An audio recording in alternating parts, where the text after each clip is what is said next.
In the headlines, still no official report on the health of Zimbabwean President Robert Mugabe and Helen Zille to approach the High Court for defamation lawsuit.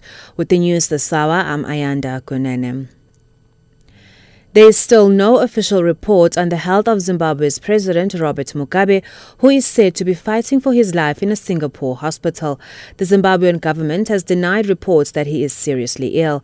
An Australian newspaper earlier reported that Mugabe struck an agreement to hand over power to his defence minister, Emmerson Mnangagwa. The alarm was raised when the government postponed a cabinet meeting.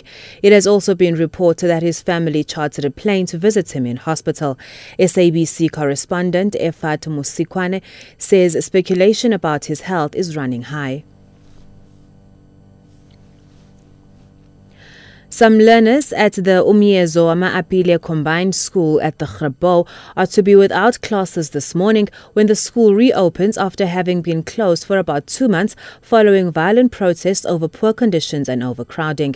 The Western Cape Education Department has not started construction work on temporary classes to alleviate the overcrowding. Last month, Provincial Education Minister Donald Grant promised that 18 mobile classrooms would be constructed when the school reopened today.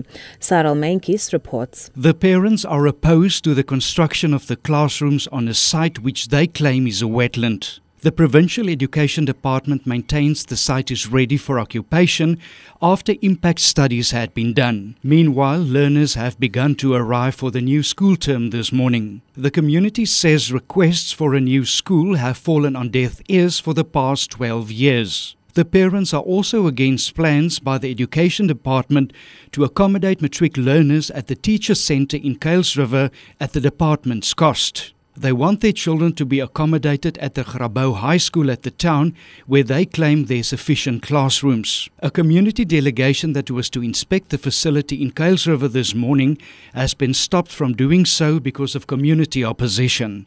DA leader and Western Cape Premier Helen Zille is expected to approach the Western Cape High Court today to force the 3 ANC Youth League leaders to file responding papers in connection with the defamation lawsuit.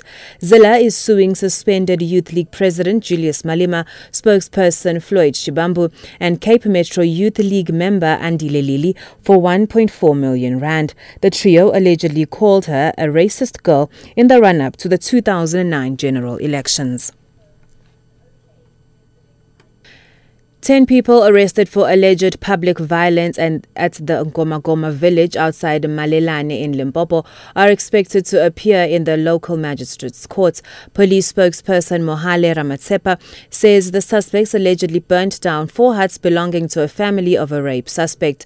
Residents are demanding that the whole family leave the area. They also accused police of releasing the rape suspect each time he's arrested for a similar offense. Police are monitoring the situation in the village. The Transport Ministry says road safety education and visible policing could be behind this Easter's low death toll. About 157 people died on South Africa's roads this Easter compared to 297 at the same time last year. Excessive speeding, reckless and negligent driving and driving under the influence of alcohol were identified as the major causes of fatalities. Transport Ministry spokesperson Dinyane Rekhotso. We believe that we are slowly but surely moving towards a situation whereby people begin to believe that road safety is everyone's responsibility.